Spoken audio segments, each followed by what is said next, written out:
Hi there, and welcome to the Wellness Wednesday podcast through the Institute of Excellence in Early Care and Education through Palm Beach State College. Each first Wednesday of the month, we will be diving into a new topic that has to do with wellness. We will talk about things like self-care and self-love, like we are today, to how to set boundaries, and even things like how to make a basic budget. Our hope is that these topics speak to you, and if you are curious to learn more tips, that you reach out to work with one of our skilled life coaches.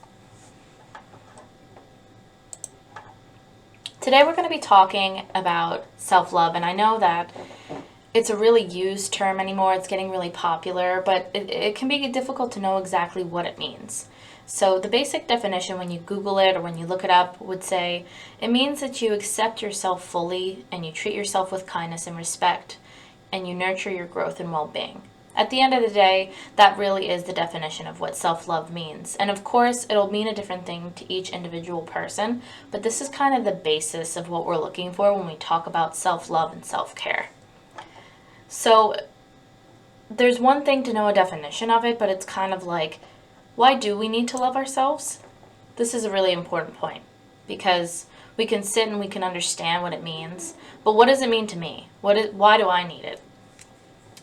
If you grew up without any models for self-love or anyone who talked to you about the importance of being good to yourself, you might question its value. Well, without self-love, you're likely to be highly self-critical and fall into people-pleasing and perfectionism. You might even be more likely to tolerate mistreatment from others. And of course, this isn't always the case, but this might be part of it. You might neglect your own needs and feelings because you don't value yourself. You might even self-sabotage or make decisions that aren't in your own best interest.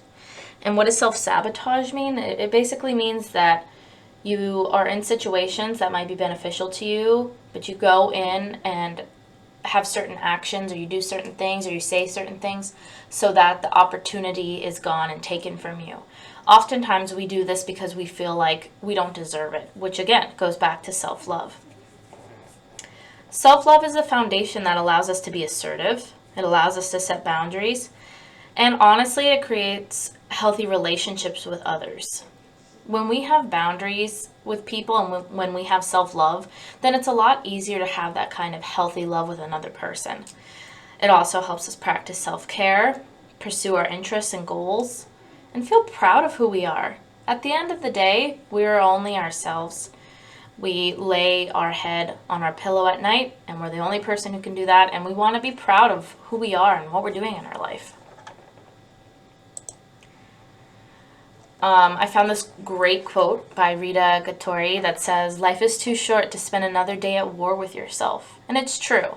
And that's the reality of why we need self-love, is because why would you want to be going up against yourself all day when it creates anxiety and strife and confusion, when we could feel self-love and we can be proud of ourselves and we can have those healthy relationships.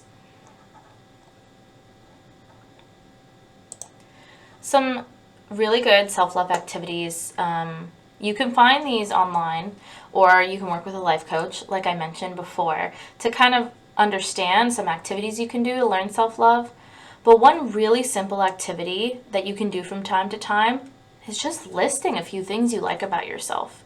And honestly, at first, this does sound kind of silly. Why am I going to sit there with a pen and write down what I like about myself? Well, because it's going to help you probably notice things about yourself that you didn't even think of before.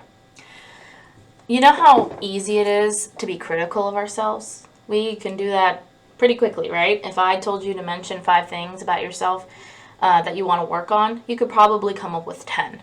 But if I told you to sit there and list just 3 things that you like about yourself, how long would it take you?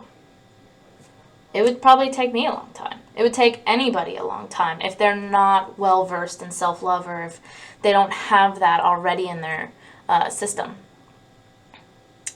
The truth is that it's hard to love ourselves. It is. Especially in the way society functions and the way we look at things today, it can be really hard. But when we make the choice of appreciating ourselves, we're conscious of what we think. We can let the negative voice in our head control us, or we can take charge of it, take control of it, since it's in our own head, and we can work on self-love. What do you love about yourself? How can you love yourself more? Just starting by saying 3 things you like about yourself can really reframe that voice in your head. It can be something small. It can even be about your appearance. It can be something like, I put the cart back at the store when I go grocery shopping. I put it in the cart return. I mean, yeah, it's simple, but it's starting somewhere. Especially if you aren't used to saying things that you like about yourself, this is a really good place to start. Find something really small. I'm organized. I'm kind. I say good morning every morning when I go into work to all my coworkers. Doesn't matter what it is. If you can find those 3 things, as you progress on and work on self-love, you'll get more used to it. Some other self-love activities that are really good is doing one thing for yourself every day. And of course, this doesn't always mean going out and spending a lot of money. It doesn't mean going on vacation, but it can. It can look like that. But even if it's just something small, let's say you like to take walks, and on your break at work that day, you go on a little walk. You get to smell fresh air. You get to be outside. That's doing something for yourself. What if it's that instead of waiting until the morning when you're exhausted and you have too much to do, you pack your lunch the night before? That's setting yourself up for success, and that's doing something small for yourself. This one's a big one, writing a letter to your younger self. This one can also feel kind of uncomfortable, but once you start, a lot of people find that they release a lot of different emotions that they didn't know they had inside regarding their childhood. Starting by writing this letter and saying kind of like, this is what we've been through together, and this is what I want to do now in my future. And you can apologize to your younger self for things. You can thank your younger self for things. Whatever you feel comfortable with. But it kind of gets you in touch with that inner child that you have inside. Having that conversation, again, can feel uncomfortable, but as soon as you start, you kind of get the hang of it. And then there's lots of things that you may want to say to your younger self. I'm sorry that I'm so critical of myself now, and when we were younger, we were so positive and nice to ourselves. Anything like that. This one might sound confusing, but trying a new interest or hobby is a form of self-love and self-care. Because what that is doing is it's playing into your interests. We have responsibilities all day long as adults, and taking time to just stop and try out something new or to pursue further into a hobby you already have is really diving into that self-love and that self-interest. Do you like to read? Going to the bookstore and getting a new book and actually reading it is a form of self-care. Like I said before, going out on a walk if you like to walk. Joining a club. Going shopping. Finding a yoga class. Knitting, crocheting. Any type of new interest or hobby just to kind of get in touch with yourself and what you enjoy doing versus what you have to do. And as I mentioned before, talking to a skills coach. At first, it might be kind of scary, and it might even sound like therapy. But realistically, working with a skills coach can have you tap into the goals that you have for yourself and figure out, where do I start? Sometimes we have such a laundry list of things that we want to do in our life that we don't know where to start, and then we end up not doing it because we can't even figure out, well, how am I going to get to point C if I can't even figure out how to get to point A? So working with a coach can kind of back you up, put you at the starting line, and give you a good idea of what path you should take or what path you might want to take.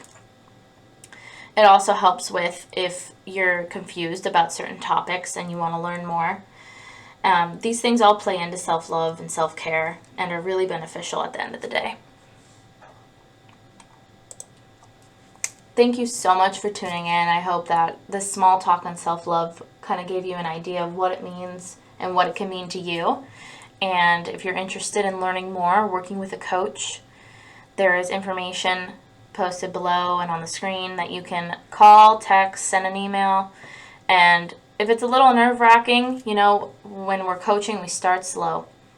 Just even if you want a small conversation to learn more, you can. Otherwise, tune in to our next podcast where we will be discussing a new topic.